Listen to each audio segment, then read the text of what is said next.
Protesters are gathering in the Russian capital Moscow to mark the one-year anniversary of a mass demonstration held against President Vladimir Putin's return to power.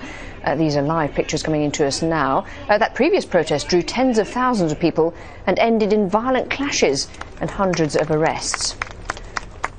Well, Vladimir Putin returned to the Kremlin as Russia's president 1 year ago. He was greeted by angry protesters who marched in the streets of Moscow on the eve of his inauguration. Putin cracked down hard on those demonstrations and spent his first year back in power passing laws limiting NGO activities, expanding the definition of treason and introducing heavy fines for misdemeanours at protest rallies. But those steps haven't stamped out the protests completely, and social discontent could grow as falling oil revenues weaken economic growth. Al Jazeera's David Chater is at the site of the demonstration in Moscow. So, David, tell us how the turnout is looking so far.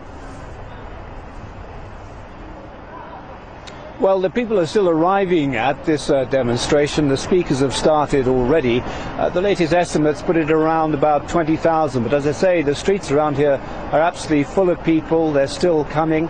And up to 30,000 has been allowed by the Moscow authorities.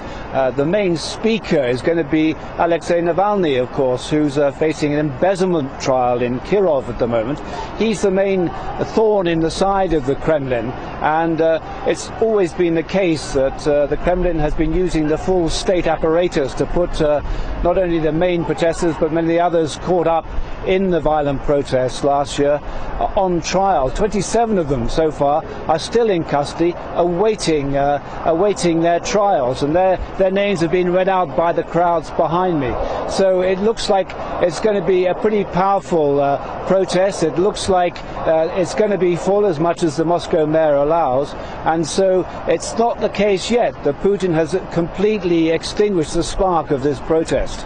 And given what you say about the weight of the state apparatus being wielded in that way, what is the future of the protest movement in Russia?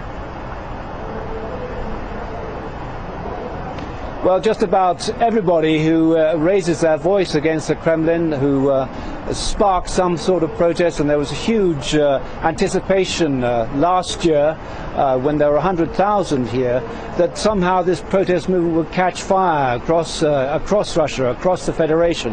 That hasn't happened because the full weight of the state apparatus has been brought to bear on people here.